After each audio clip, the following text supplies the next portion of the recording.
dan dilanjutkan dengan doa. Mudah-mudahan apa-apa yang nanti disampaikan beliau dapat bermanfaat dan dapat menambah ilmu pengetahuan bagi kita semuanya. Kepada Ustadz Dirga, kami persilakan.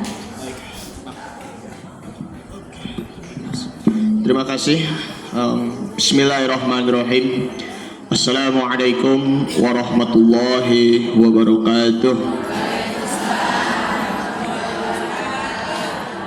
Alhamdulillahirabbil alamin wa bihi nasta'inu ala umuri dunya waddin. Wassalatu wassalamu ala asyrafil anbiya'i wal mursalin wa ala alihi wa sahbihi ajma'in, amma ba'd. Subhanaka la ilma lana illa ma 'allamtana innaka antal alimul hakim. Wala haula wala quwata illa billahil aliyil azim. Rabbi ishrah li sadri wa yassir li amri wahlul 'uqdatam min lisani yafqahu qawli. Qala ta'ala fi kitabil karim, a'udzu billahi minasyaitonir rajim. Bismillahirrahmanirrahim. Wa qala ar-rasul ya rabbi inna qaumi ittakhadhu hadzal qur'ana mahjura. Sadaqallahul azim wa sadaqa rasulun nabi habibul karim wa nahnu ala dzalika minasyahidin wa syakirin walhamdulillahi rabbil alamin. Hadratul kiram yang kami hormati, yang saya hormati Ibunda Ustazah Robiah selaku pimpinan Majelis Taklim Kaum Ibu At-Taqwa, para asatizah Ibunda Sutinah, Ibunda Sumarnah, dan juga para asatizah yang lainnya yang tidak bisa disebutkan satu persatu, namun tidak mengurangi rasa hormat atau ta'zim saya. Ibu-ibu sesepuh, tak lupa Ibu Suratno, dan juga ibu-ibu jamaah sekalian yang Al-Fakir cintai, yang Al-Fakir hormati. Alhamdulillah kita sudah berkumpul kembali bersama-sama di tempat yang mulia ini, di hari Jumat yang penuh berkah, dan sekarang sudah di bulan Rabiul Akhir ya, kira-kira sekitaran tanggal 5 Rabiul Akhir. Jadi ini masih momentum Maulid Nabi Muhammad Sallallahu Alaihi Wasallam, karena masih ada juga beberapa masjid yang masih merayakan peringatan Maulid Nabi Sallallahu Alaihi Wasallam, termasuk masjid kami Nurul Aisyah. Insya Allah nanti diselenggarakan pada hari Sabtu besok tanggal 21 Oktober 2023 dengan penceramahnya yaitu Al Habib Lutfi bin Muhammad Al Haddad, pimpinan Majelis Taklim Al Madad. Mohon untuk kehadirannya ibu-ibu, dan tak lupa juga bapak-bapak ya. Dan nanti insya Allah nanti Pak Ma'ruf nanti bisa Al-Fakir kasih tahu ke beliau, nanti beliau nanti sampaikan nanti ke bapak-bapaknya ya. Mudah-mudahan juga acara Maulid Nabi kemarin yang di sini Mushola Taqwa ada hikmahnya dan juga ada berkahnya. Meskipun juga kemarin ngomongnya bahasa Sunda, aya naon eta, begitu kan? China tuh bea atuh, gitu kan? Jadi Allahu Akbar. Kebanyakan 90% bahasa Sunda ya yang kita dengar, yang 10%-nya bahasa Indonesia. Allahu Rabbi ya salam. Hiji dua tilu sahada eta sabraha atuh dah. Ya salam. Saya aja lahirnya di Jakarta, tapi sedikit aja sih, cuma hanya beberapa kata yang bahasa Sundanya yang dengar. Ya mudah-mudahan nanti ya kita bisa berjumpa kembali dengan beliau nanti ya, yang namanya Ustadz Bahrudin Rangkas Baduy yang dari Rangkas Bitung, bisa hadir lagi kembali bersama kita di lain waktu yang akan datang. Amin ya rabbal alamin. Alhamdulillah, puji syukur kehadirat Allah Subhanahu wa taala. Salawat dan salam marilah kita haturkan kepada suri tauladan kita Nabi Muhammad sallallahu alaihi wasallam beserta keluarganya, para sahabatnya, dan juga kepada para pengikut-pengikutnya. Ibu-ibu sekalian yang Al-Fakir hormati, yang Al-Fakir cintai, Al-Fakir akan menyampaikan tema yang sangat penting bagi kita semuanya, yaitu pengaduan Nabi kepada Ilahi. Pengaduan Nabi kepada Ilahi. Zaman sekarang kan di Facebook, di Instagram maupun juga di WhatsApp, ketika orang sedang bersukaria, sedang bergembira, nulis status begini, alhamdulillah saya dapat 500 juta rupiah gitu kan, misalnya seperti itu kan. Alhamdulillah saya dapat istrinya tuh cantik banget begitu, ataupun sebaliknya, alhamdulillah saya dapat suami yang ganteng, yang kaya raya begitu kan, tulis status begitu kan. Nah, ketika di waktu kebahagiaan di kesedihan, malah curhat-curhatnya sampai mengeluarkan kata-kata kotor. Si suaminya dia sifatnya kayak ini itu begitu kan. Aku ini lagi krisis banget ekonominya begitu kan. Aku ini lagi miskin banget ya, miskin pakaian segala macam, miskin ilmu begitu. Ya Allah, ya Rabbi. Makanya diimbau juga ya kepada anak-anak, ibu-ibu ya yang milenial, ataupun ya ibu sendiri ataupun bapak-bapak, jangan mengadu ke medsos ya. Kenapa demikian? Karena sudah tidak tentu orang itu tidak peduli dengan kita ya. Gak tentu orang itu peduli dengan kita ya, kalau kita curhatnya di medsos. Kalau curhatnya ke medsos sampai mengeluarkan kata-kata kotor, hati-hati. Itu bisa jadi ada ujaran kebencian ya, kena pidana, ada pasal KUHP pidana, ancamannya sekitaran 10 tahun ataupun 15 tahun ataupun minimal 5 tahun penjara. Ya Allah, itulah memang tantangan di era globalisasi sekarang ini, di era zaman modern ini, di era teknologi yang serba canggih ini, supaya manfaatkan teknologi dengan sebaik-baiknya. Apapun itu hasil yang baik, apapun itu hasil yang buruk, apapun ya di waktu kesenangan maupun juga di waktu kesedihan, sebaiknya jangan terlalu curhat ke medsos, jangan terlalu pamer juga ke medsos apabila di waktu kesenangan. Karena nanti khawatirnya akan ada banyak dampak negatifnya. Oleh karena itulah kita kembali lagi untuk digembleng untuk diri kita sendiri, yaitu kita memang harus benar-benar mengadu kepada Allah Subhanahu wa Ta'ala. Setiap ada masalah yang kita hadapi, kita harus benar-benar mengadu hanya kepada Allah Subhanahu wa Ta'ala. Jangan kita mengadu kepada orang lain, karena belum tentu orang lain itu benar, belum tentu orang lainnya itu kasih solusinya, ya kan, ngadu. Guys, ini guys, saya orangnya miskin guys, begitu kan, saya nih gak punya uang begitu kan, dan lain sebagainya. Jangan begitu guys. Misalnya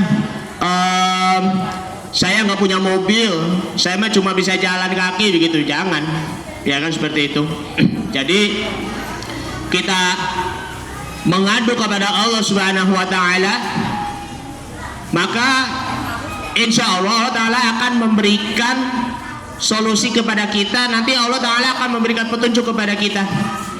Bayangkan saja Bu ya, ketika para anbiya, para nabi diuji berbagai macam banyak cobaan, ujian itu memang sangat berat sekali. Nabi Nuh alaihissalam pengikutnya itu hanya sedikit pengikutnya Nabi Nuh alaihissalam, baik itu dakwanya secara terang-terangan maupun juga secara sembunyi-sembunyi. Tapi pengikutnya sedikit, walaupun itu tetap mengadu kepada Allah Subhanahu wa Ta'ala.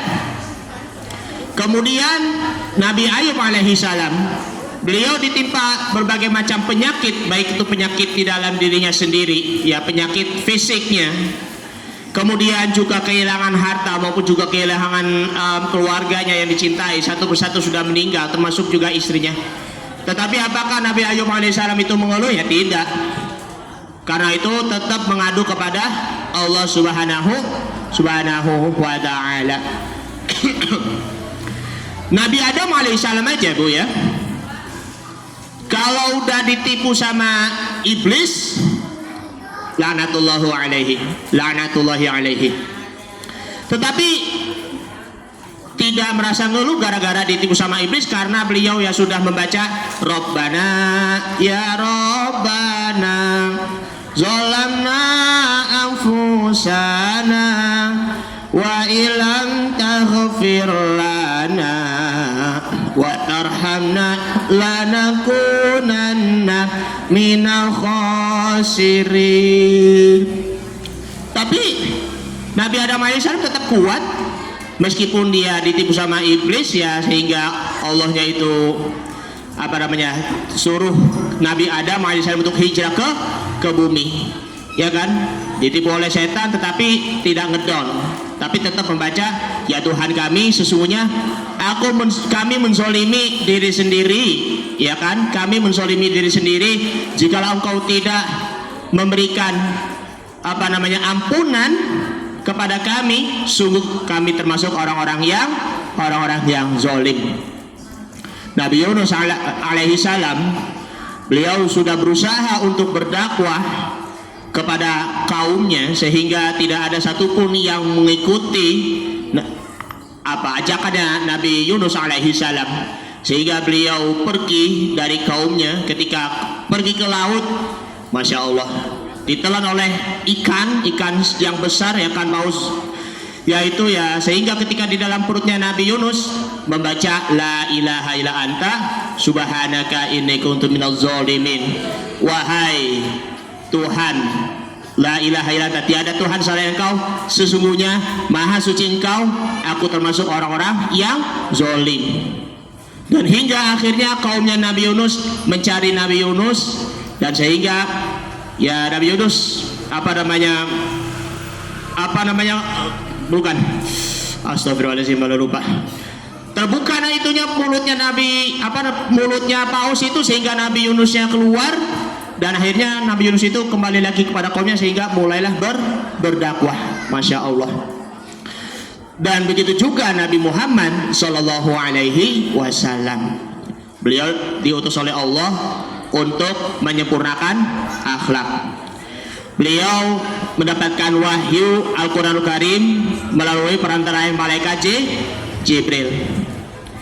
Beliau berdakwah melalui Al-Quranul Karim, belum ada satupun yang menerima ajakan dakwahnya beliau melalui Al-Quranul Karim pula. Maka dari itu terdapat di dalam surah Al-Furqan, surah yang ke-25 ayat 30, wa qala ar-rusulu ya rabbi inna qaumi ittakhadhu hadzal qur'ana mahjura. Dan Rasul Muhammad berkata, ya Tuhanku, sesungguhnya kaumku telah menjadikan Al-Quran ini diabaikan. Masya Allah, masih aja ya kaumnya kafir Quraisy ya kan mengabaikan ajakan Nabi SAW melalui Al-Quranul Karim.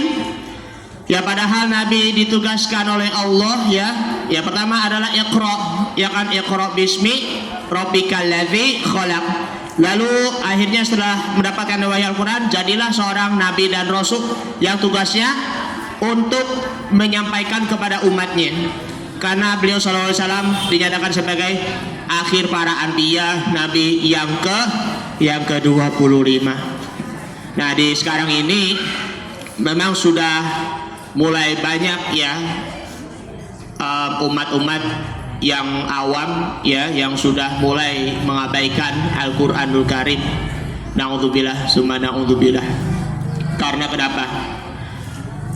Kalau kita sudah diajari oleh guru, bahkan didakwahi oleh para ulama mengenai tentang Al-Quranul Karim, tetapi masih saja mengabaikan, bagaimana caranya kita hidup bahagia bersama Al-Quranul Karim.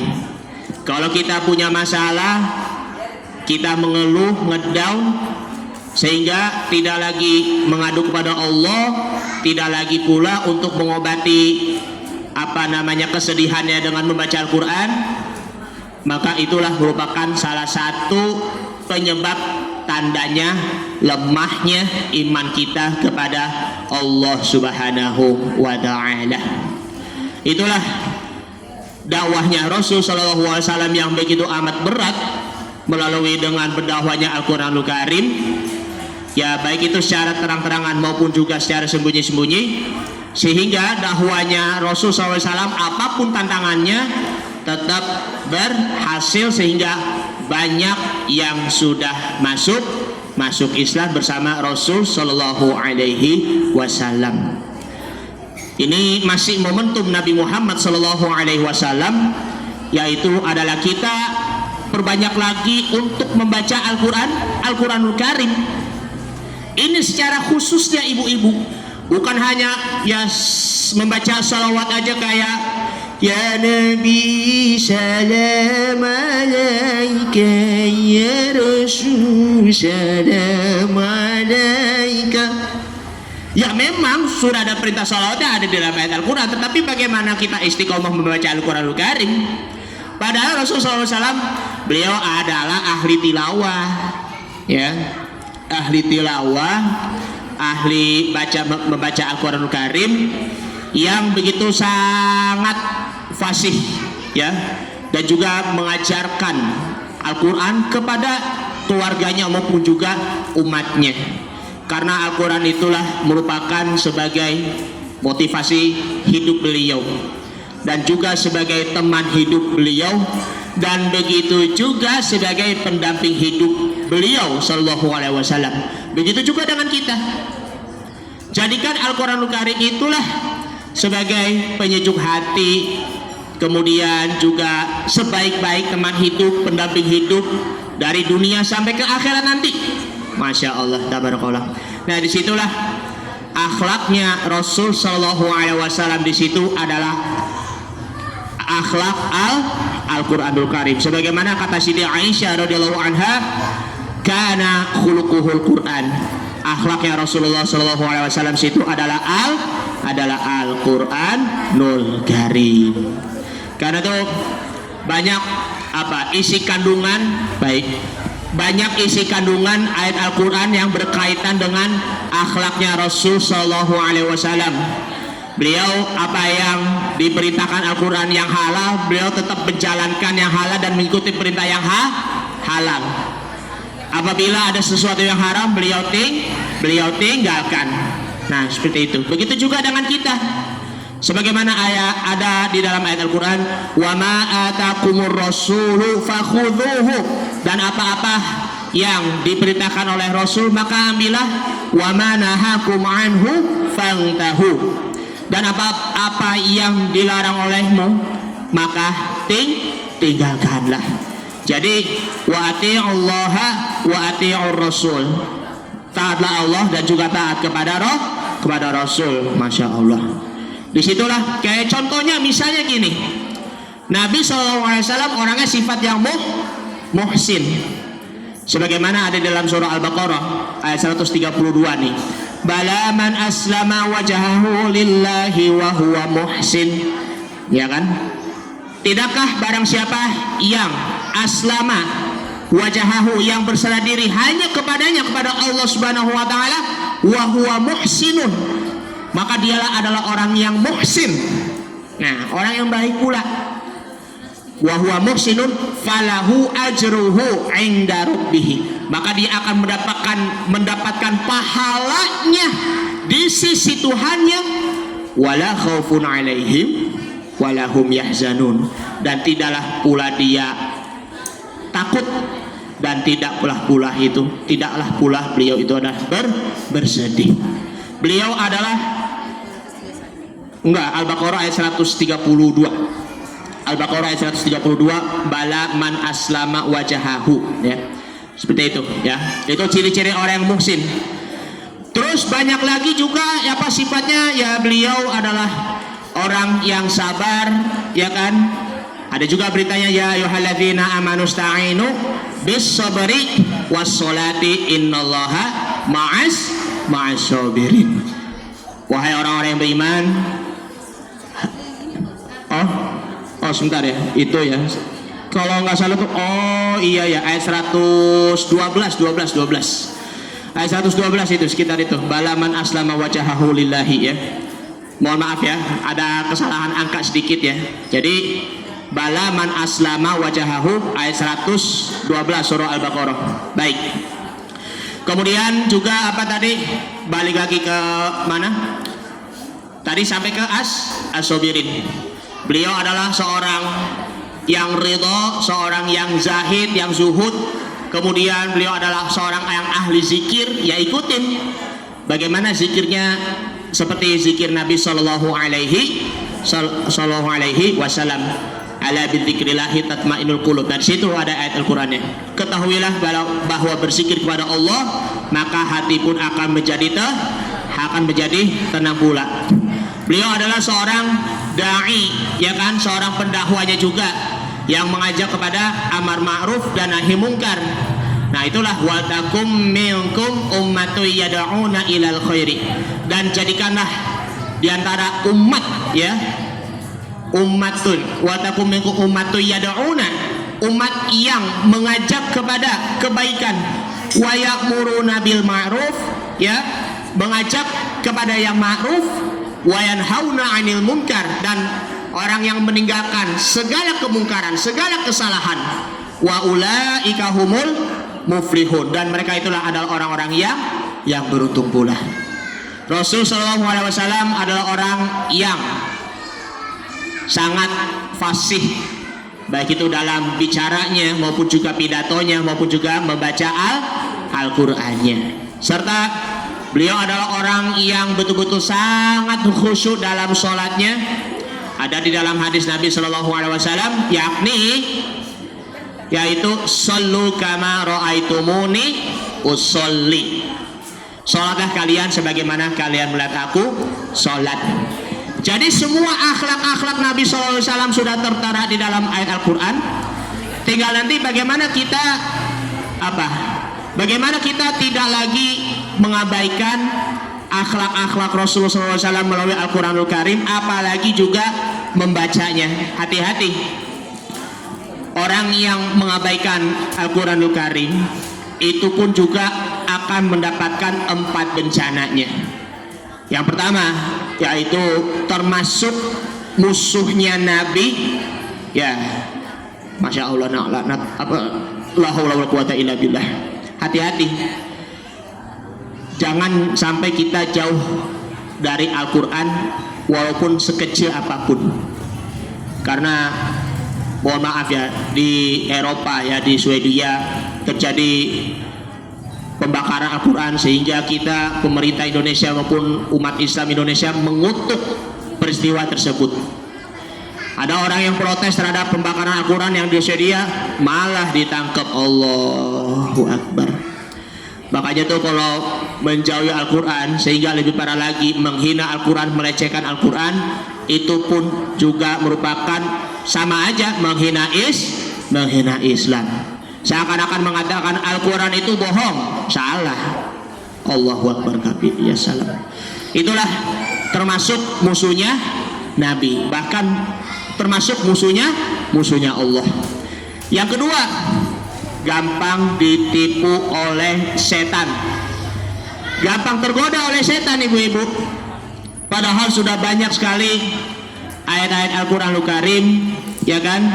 Fa idza qara'tal Qur'ana fasta'idz billahi minasyaitonir rajim.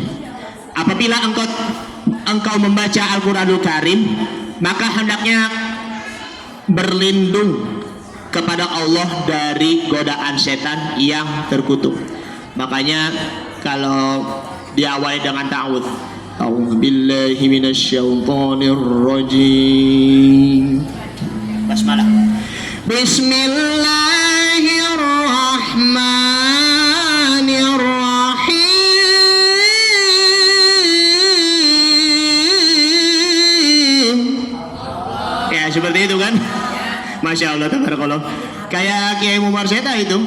Makanya kalau diawali dengan ta'awudz supaya terlindung dari godaan setan, Dengan diawali dengan basmalah pula, maka kita akan bersama Allah ketika kita membaca Al-Quran.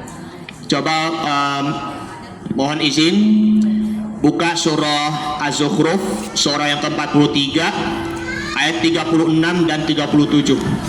Ini peringatan sekali nih bagi kita semua, ini belum pernah kita baca. Allah ya, surah Az-Zukhruf ya, surah yang ke-43 ayat 36 dan 37. A'udzu billahi minasy syaithanir rajim. Bismillahirrahmanirrahim. Wa man ya'shu 'an dzikrir rahmani nuqayyid lahu syaitanan fahuwa lahu qarin. Ya, artinya ya, barang siapa yang berpaling dari pengajaran Allah yang Maha Pengasih, ya maksudnya Al-Quranul Karim, kami biarkan setan menyesatkannya dan menjadi teman karibnya.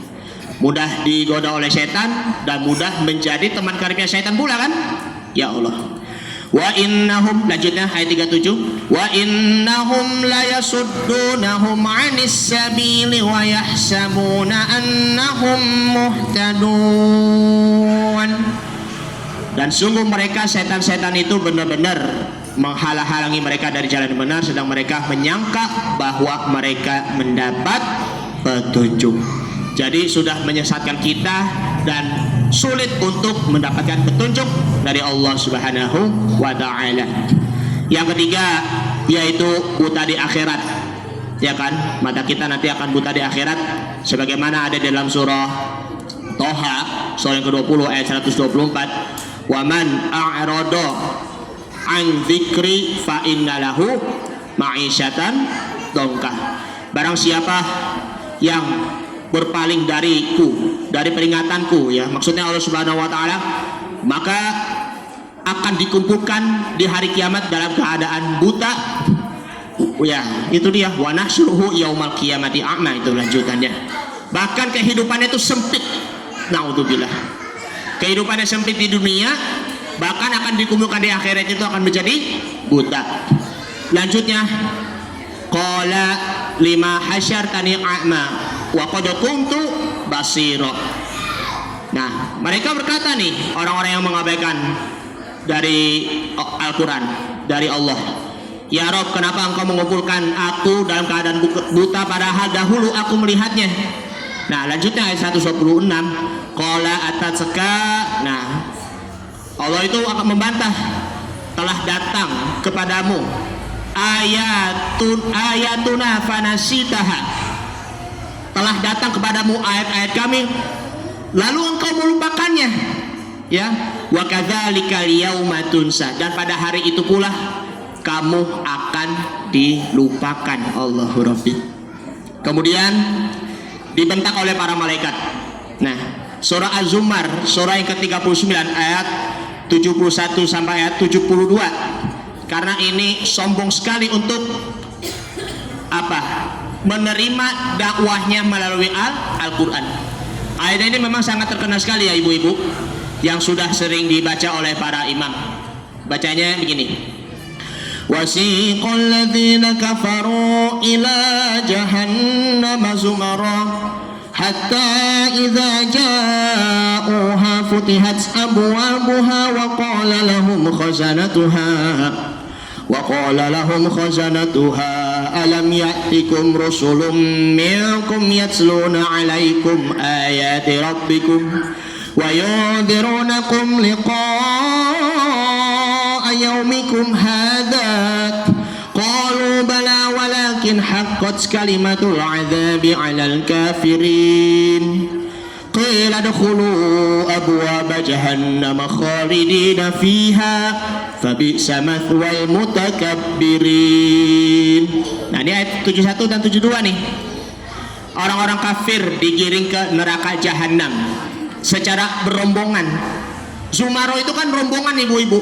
Kita nih Az-Zumar, ya, rombongan. Semoga aja kita rombongan menuju ke surga nanti, yang dikomandin oleh apakah saya, apakah Ibunda Robiah, apakah Ibunda Sutinah dan lain sebagainya, seperti itu kan. Nah, secara rombongan masuk neraka jahanam. Allah, naudzubillah.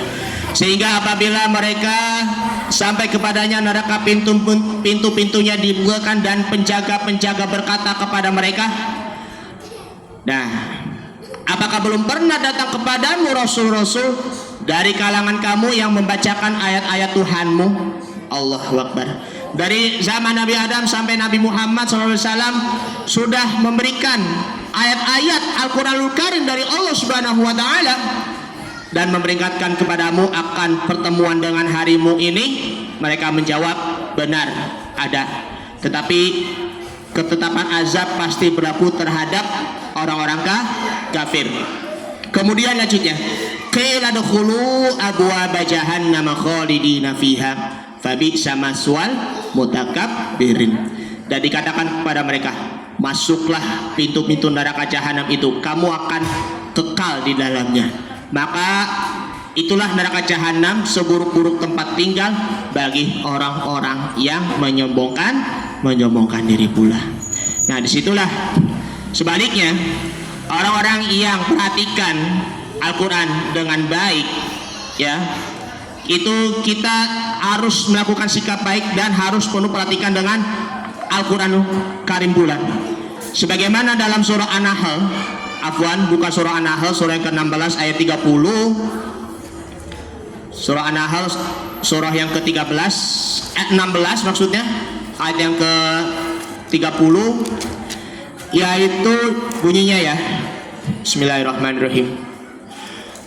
Wa qila lil ladzina ittaqaw madza anzala rabbukum qalu khaira lil ladzina ahsanu fi hadhihi dunya hasanah wala darul akhirati khair wala ni'ma darul muttaqin.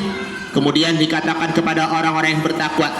Orang-orang bertakwa itu ya pasti membaca Al-Quranul Karim pula kan? Apakah yang telah diturunkan oleh Tuhanmu? Mereka menjawab, kebaikan, khaira. Bagi orang yang berbuat baik di dunia ini mendapat yang baik, sesungguhnya negeri akhirat pasti lebih baik, dan itulah sebaik-baik tempat bagi orang yang bertakwa pula. Lanjutnya, jannatu adnin yadkhulunaha tajri min tahtiha al-anharu lahum fiha ma yasha'un kadzalika yajzillahul muttaqin. Yaitu surga-surga Aden. Mereka masuki mengalir di bawahnya sungai-sungai. Di dalam surga itu mereka mendapat segala apa yang diinginkan. Demikianlah Allah memberi balasan kepada orang-orang yang bertakwa. Lanjutnya lagi yang ayat 32-nya, alladzina tatawaffahumul malaikatu tayyibina yaquluna salamun alaikum udkhulul jannata bima kuntum ta'malun. Yaitu orang yang ketika diwafatkan oleh para malaikat dengan keadaan baik, maksudnya husnul khotimah, mereka para malaikat mengatakan kepada mereka, salamun alaikum, selamatlah atas kesejahteraan kalian. Kalian semua itu selamat, masya Allah, masuklah ke surga karena apa yang telah kamu kerjakan. Karena itulah bagaimana caranya kita supaya tidak lagi mengabaikan Al-Quranul Karim. Ada 4 hal, ya. Ini karena waktunya tinggal 5 menit lagi, ya. Yang pertama yaitu setiap hari luangkan waktu dengarkan Al-Quranul Karim. Jangan dengerin lagu-lagu lawas segala macam. Jangan dengerin lagu dangdut aja begitu. Allahu Akbar. Jangan cuma hanya buang-buang waktu bermain sinetron sambil dengerin curhat. Mas ini kamu ini pembohong banget sama saya. Begitu kan? Jangan cuma hanya dengar demi dewa. Nggak ada itu bilangnya demi dewa segala macam, nggak ada gunanya. Nah, luangkan waktu untuk dengarkan Al-Quran. Terus ikutin bacaan yang kita dengar, ikutin nada lagunya. Bismillahirrahmanirrahim. Amma yatasaalun 'anil naba'il 'azim alladzi seorang siapa? Muhammad Toha Al-Junaid yang ada versi anak-anaknya ya. Sekarang sih dia usianya sudah dewasa ya. Ada versi nagomnya dia sendiri gitu ya. Dengerin aja itu. Nanti insya Allah ikutin apa bacaannya itu secara perlahan-lahan. Yang ketiga, kita tidak pula memahami tafsirnya, sedikitnya itu ambil pesannya, setidaknya ambil pesannya di dalam ayat Al-Quran, Al-Quranul Karim. Di dalam ayat Al-Quran banyak tentang uswatun hasanah kan, laqad kana lakum fi rasulillahi uswatun hasanah. Sungguh telah datang bagimu ya kan Rasul uswatun hasanah, suri tauladan yang baik. Ambil uswatun hasanahnya. Makanya pesan ini ada terjemahannya surah Muhammad ayat 24, afala yatadabbarunal qur'ana am ala qulubin afqaluha. Apakah merekanya itu memerhatikan dan memahami Al-Quran ataupun hati merekanya itu terkunci? Nah, itu peringatannya. Apalagi pertanyaannya. 4, laksanakan pesan itu supaya tidak terjerumus ke di dalam surah yang kedua ya, ayat 44 nih ya. Surah yang kedua ayat yang ke-44 terakhir, yaitu baik bunyinya ya, mohon maaf. Ya ini atakmuruna an-nasa bil birri wa tansawna anfusakum wa antum tatluna al-kitaba afala ta'qilun. Ya, artinya mengapa kamu menyuruh orang lain mengerjakan kebajikan sedangkan kamu melupakan dirimu sendiri? Nah, menyuruh kebaikan kepada orang lain tetapi malah lupa dengan diri sendiri, melanggar diri sendiri, sama saja bohong. Kamu melupakan dirimu sendiri padahal kamu membaca kitab Taurat, tidakkah kamu mengerti? Jadi pahami, kemudian dengarkan dan juga resapi, lalu juga amalkan, lalu juga berdakwah kepada diri sendiri terlebih dahulu, lalu barulah berdakwah kepada orang lain pula. Dari penjelasan-penjelasan di atas, bahwa jadikan Allah sebagai tempat mengadu kita, seperti para nabi dan rasul, seperti Nabi Muhammad SAW, agar urusan kita dapat dimudahkan dan Allah beri solusi kepada kita. Kalau ada masalah, lari kepada Allah, lalu ingat kepada Allah, beristighfar, lalu membaca Al-Quranul Karim. Insya Allah pasti ada jalannya dan Allah nanti akan beri kemudahan dalam setiap urusan-urusan kita di dunia dan di akhirat nanti. Amin ya rabbal alamin.